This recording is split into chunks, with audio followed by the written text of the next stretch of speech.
Good day and welcome to another episode of Political Arena here on S24 television. Insurgency remains one of the biggest security challenges facing many countries today. From Boko Haram, ISWAP in the Lake Chad Basin to Al-Shabaab in Somalia and militant group in Sahel, government have continued to deploy military force to protect their territory and citizens. But after years of military operation, an important question remains. Can insurgency be defeated by military force alone? Experience from countries such as Afghanistan, Iraq, Somalia, Mali, Burkina Faso, and Nigeria suggests that military action can weaken insurgent group, but lasting peace often require more than weapon and troop. So what is the right balance between military action and political economic, and what is the solution? Joining me today is John Costa, a veteran with vast military experience and security expert. John, welcome to Political Arena here on S24 television. Thank you very much for the invitation. And welcome back. Thank you very much. Good to be back in Nigeria. Thank you so much. So if I may ask, as a security expert that has vast knowledge on what security is all about, can you differentiate between insurgency and a conventional war? Yeah, I think a conventional war is World War I, World War II, lots of big armies, maybe allies involved in conventional battles, whether that's in the air, the sea, or on the land. Tanks, lots of people. That's probably most people's view through watching popular culture, films on Netflix and Amazon and things like that in the movies. Hollywood's very good at this, is creating this good guy, bad guy, just war, people fighting for good or against bad people. So that kind of tends to be what conventional war is. Whereas you've got this whole kind of insurgency, which tends to be sometimes very low level, can also be described as banditry or insecurity, as in here in Nigeria. But ultimately, insurgency and insecurity are intrinsically linked as well to local populations, governance and corruption, maybe government issues that have not been followed through on, and therefore it creates a imbalance, and therefore people are drawn to take up arms against the government, if you like. Okay, we saw the presence of Boko Haram in Nigeria and ISWAP, and even Somalia. We saw the presence of Al-Shabaab and Al-Qaeda in most of the places in the world. So can government use its own force in order to eliminate? How can government eliminate all those insurgent groups? Well, I think it's impossible, to be honest. It's impossible. It's impossible. And I think what we need to be really saying to people now that are responsible for creating these strategies and stuff, it's very good to appear to be a tough guy and have, tough military and, pay them more, give them more equipment, introduce drones. I think the last time I was interviewed by you, we were talking about artificial intelligence and stuff. All of that's great, but ultimately, you're not fighting a conventional force that has got equipment that can be destroyed or men that can be killed, and then a leader that can be got rid of, and maybe an ideology that could go like, Nazism or fascism or any of these kind of things. You're dealing with things where people are involved in an insurgency for their own reasons. So there'll be people that will be involved in the insurgency because it's quite good to be involved in that because it attracts more funding and more weapons, but actually they're just cattle rustling.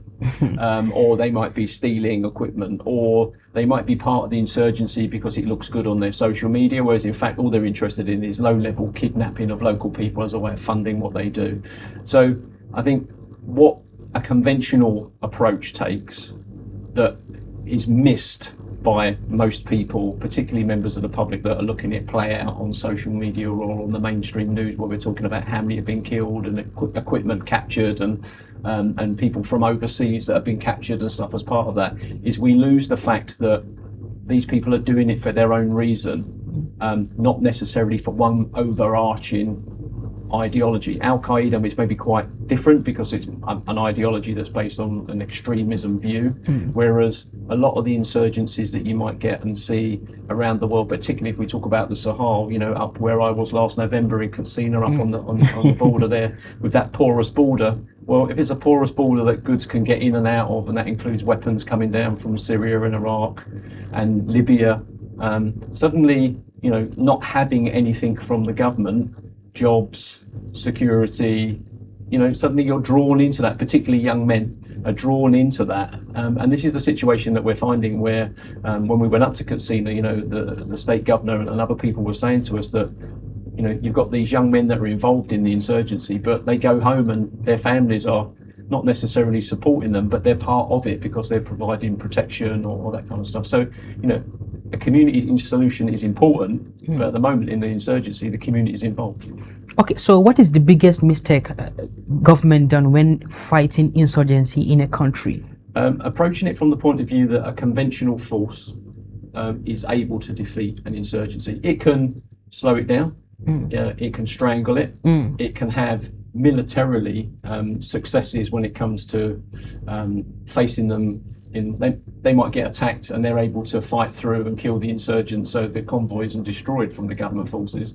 But ultimately what you're talking about there is there's no front line, there's nowhere that can be defeated. You can deny them some of the ungoverned spaces, but ultimately they just melt away into the forests and they come back again, and then you drone strike and kill the leader, and then someone else pops up as well. So it's almost like a multi-headed hydra, you know, like a snake. It's very difficult to defeat, and I think a lot of governments have this military one fist, more equipment, more men, we can defeat it, whereas in fact it's going to take a whole range of options to be able to do that. Okay, do you think that a military force alone can end terrorism? No. If anything, military force alone trying to counter an insurgency will inevitably make it worse rather than solve the problem, because what you're not dealing with is the root cause of where the insurgency is coming from. Invariably it's from corruption and governance issues with, you know, failed government promises, lack of job opportunities for young people. Let's face it, you know, the Nigerian government wants to recruit new army units and increase the pay. You're a young person in Nigeria, you've got an option for getting some pay, going to some training, join the army. Not quite sure, you know, where you're going to serve. If you go to the northeast, you know, a lot of soldiers are dying there fighting Boko Haram, or just join the insurgency and earn a bit of money, live near home, and be part of that. So we've always got this thing where it's good to be tough and appear to be tough, but ultimately that tough hand is what is causing the issue to perpetuate as opposed to solving it. Thank you so much. We are going for a short break. When we return, the conversation will continue. Let's go for a short break. When we return, the conversation will continue here on S24 television.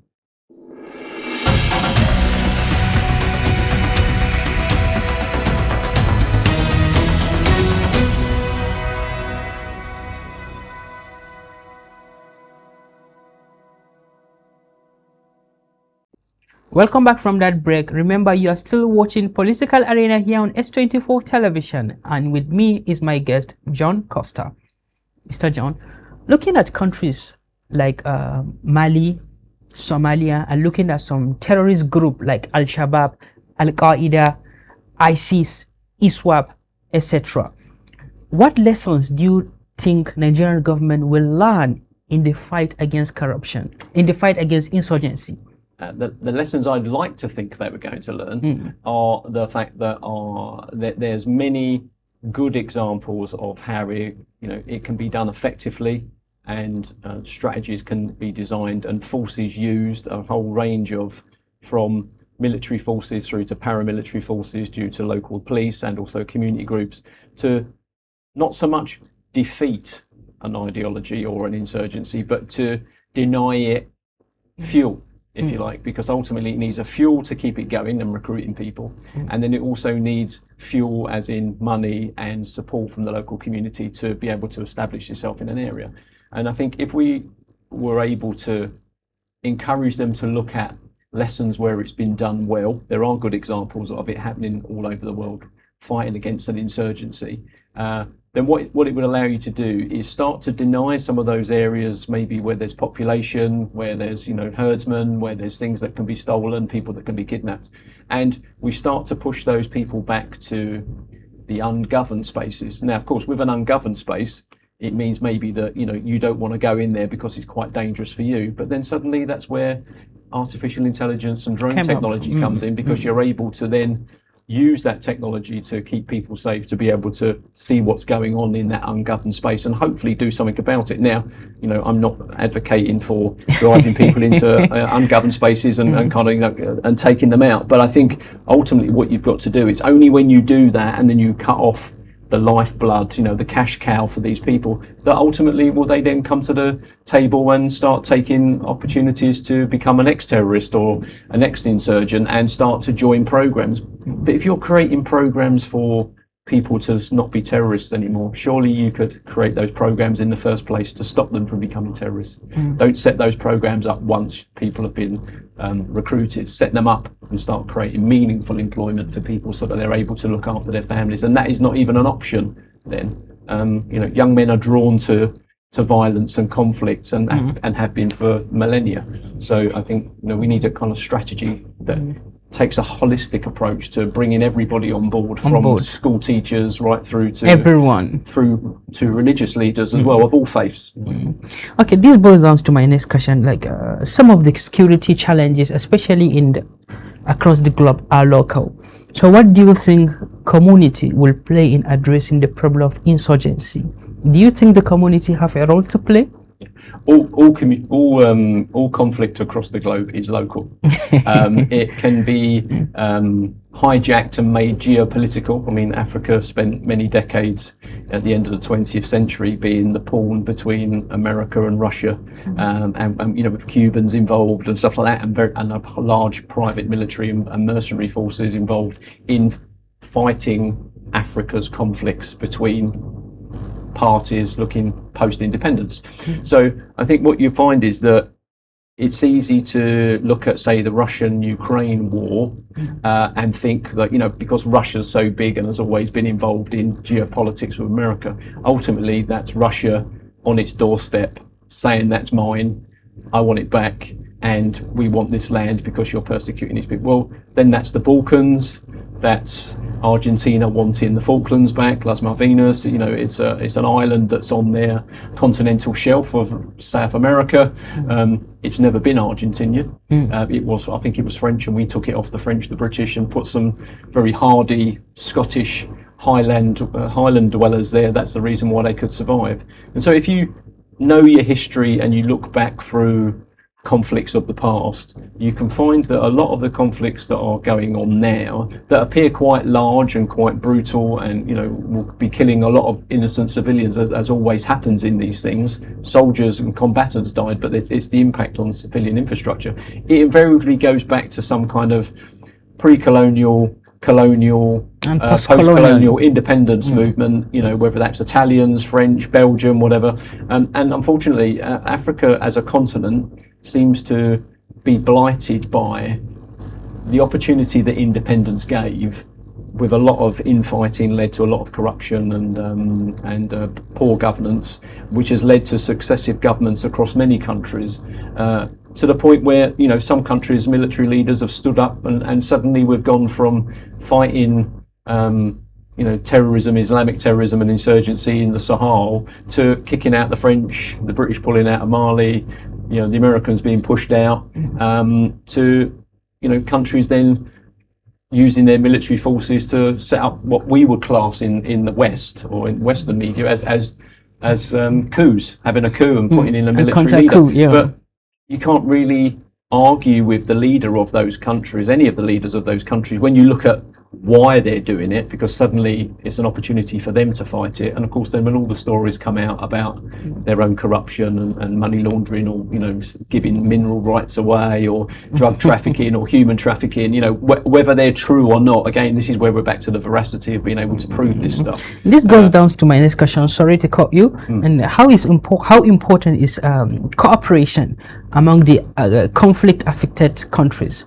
For example, it's very important for them to cooperate. How important is that? Well, again, the cooperation is not necessarily at a militarily level. I think, from the point of view of, some of the Western countries and the colonial countries have always maintained support when it comes to surveillance technology, satellites, the use of drones, America particularly use of drones.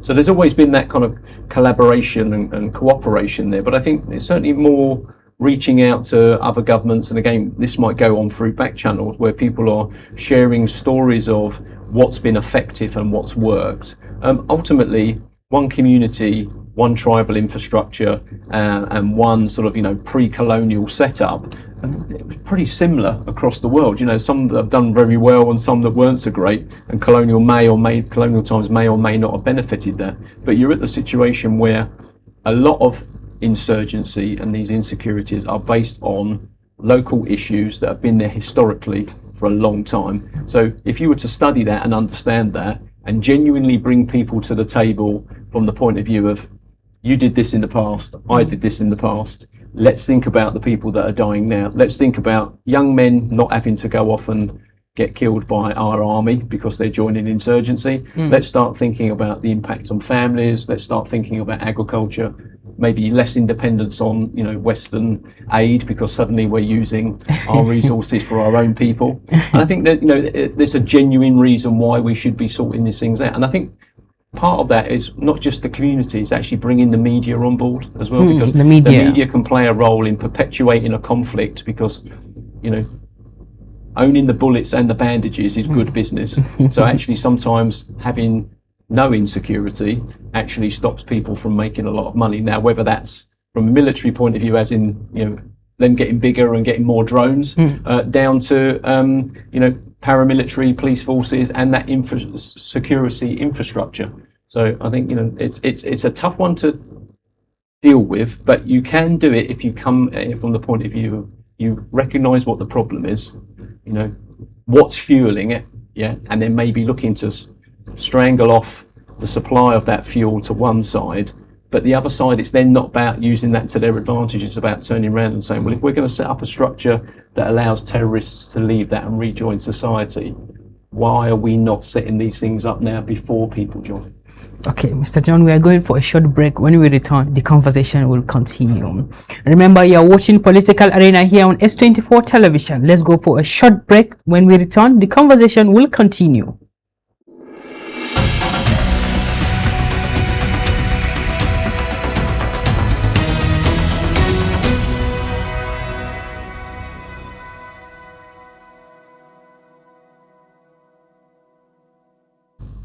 Welcome back from that break, and this has been Political Arena here on S24 television, and I am having a conversation with my guest, Mr. John Costa.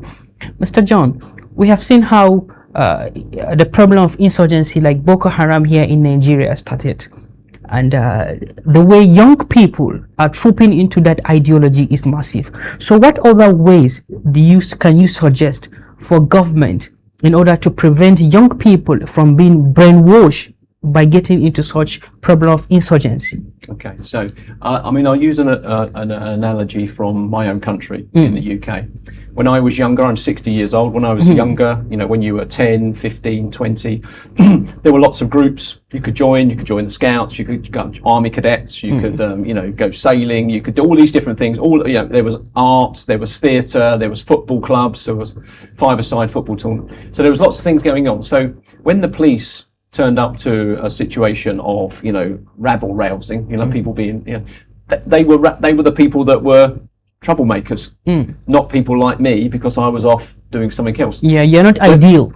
So when all of those things are taken away because there's no funding for them, because they're not seen as being important, what happens then is when you turn up to people causing trouble as a police force, or you can't tell who the troublemaker is, because there's just 20 young men, and some of this been drawn into it because it's a laugh, it's a bit of fun. Actually, it probably breaks the boredom. So if you use that analogy, but then make it bigger when it comes to Boko Haram or any other group that looks to attract young men through an ideology, that ideology from a Western perspective or a government perspective could be seen as being ISIS, so it's Islamic State, trying to increase the caliphate and all that sort of stuff. But I think if you were genuinely honest, if you asked someone to be genuinely honest why they joined, it was because of the money, because of the opportunity to carry a gun, because of the opportunity to have something that I've never had, which unfortunately it's hard to say this as well, but it's self-respect. So you're part of something suddenly, rather than being on the receiving end maybe of multiple governments that have never done anything to help your area.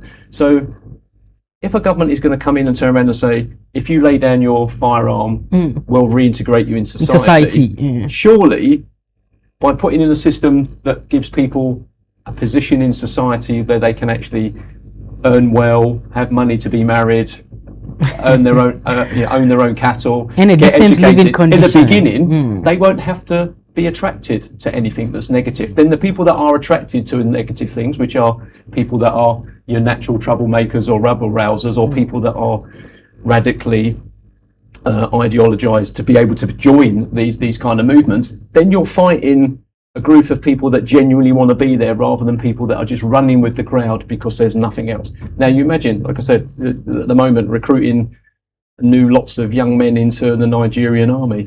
There's a choice to be made, isn't there? Now it's not a case of there's no job, there's becoming an insurgent. Now there's becoming an insurgent or joining the army. But that's still not a good option for you being able to live peacefully where you are and raise your cattle and have a family and get education. This is about joining a security infrastructure that's then out to stamp out so we're back to a military force being used to stamp out the issue. You spoke about radicalization and how important is education, employment, and welfareism in preventing people into being radicalized. I think it's really important, particularly the role of literacy. And also an education that's not about learning things by rote, as in, learning facts and figures, but learning to, think critically, question critically.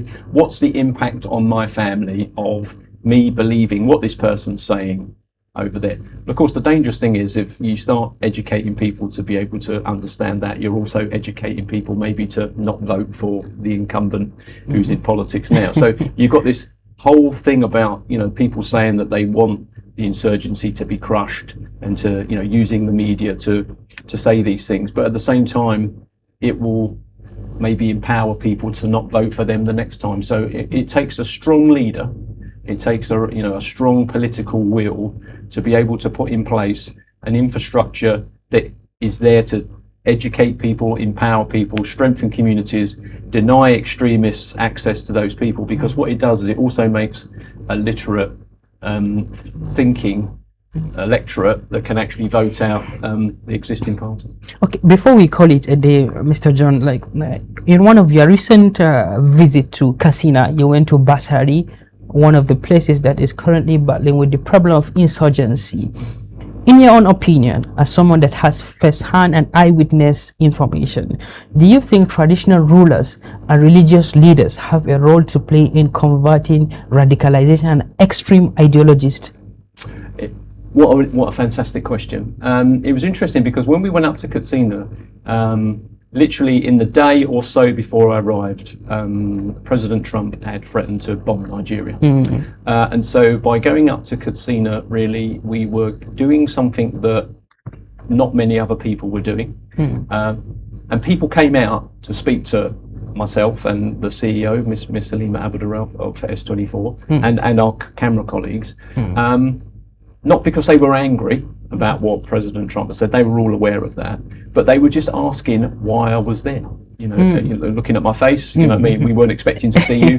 Why are you here? And I said, well, I just felt it was important to come with my colleagues to turn around and demonstrate that it's not as insecure as it's on the television, or maybe how it's reported or it's written about by some of the Western media and some of your own local media as well. I said the role of the media in this, sometimes it can create a flame that's bigger than it was there before because it sells headlines.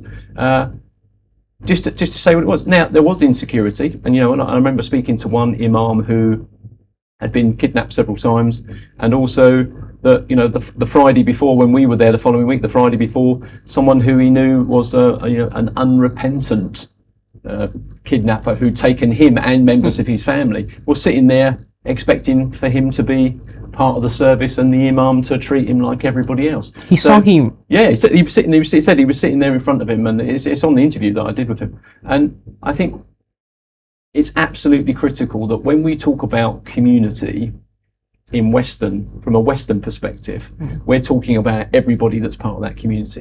When you talk about community in somewhere like northern Nigeria, or in communities where faith plays a really big role, the role of traditional leaders and tribal leaders and religious leaders is even more important, because it's easy to dismiss the influence that they have. But that's why when I interviewed the Emir of Zazzau recently, the colonial period lasted 40, 50, 60 years, but for hundreds and hundreds of years there'd been these traditional rulers, and there he was holding one of these sessions. So we tend to dismiss it from a Western perspective, the role of traditional leaders, because we see it as old-fashioned or maybe tribal. They are no longer relevant. No, something to do with your country. It's not democracy. Well, what we need to be really thinking about is, do we truly have a democracy in the UK? Is the United States truly a democracy with the way that that ruling party and its president operates? So therefore, how can we have that judgment and then pass that judgment on you when you still have those kind of mechanisms that are there that are outside politics and are more about solving land issues and issues within the family? Okay, within 1 minute, beyond military force, if you are to advise countries that are battling with the problem of insurgency, what will your advice look beyond military force? Do your homework. Yeah, do your homework, read your history, go out and speak to people that are proactively doing things. Look at the British Malayan emergency, look at Vietnam, look at those things, look at the insurgency in Iraq, the way the American forces went into Fallujah, and just start thinking about, that heavy force, that punch. You can defeat someone today, and win a battle, but you'll never win the wars. And I think we need to include more people, academics and members of the community, tribal leaders, school teachers, young people themselves in that conversation, as well as sitting there with the police, the paramilitary, the state police, and the military forces, because it's only when you take that holistic approach and you cut off that oxygen and that fuel for the fire are you truly going to start making some progress. Mr. John, thank you so much for taking your time to speak to us here on S24 television. It's a pleasure having you. Thank you for the invitation. Thank you so much. Thank you so much for speaking to us. And this is where we will draw the curtain of political arena here on S24 television. One major lesson from today's conversation is insurgency is not simply a military problem. Soldiers may require to defeat armed group and protect communities, but lasting peace also depends on intelligence gathering, effective governance, economic reforms, community trust, justice, education, and regional cooperation. This is the only way we can defeat insurgency in our dear country, Nigeria, and the rest of the world that are battling with the problem of insurgency. This has been Political Arena here on S24 television. I remain your host, Abubakar, and bye for now.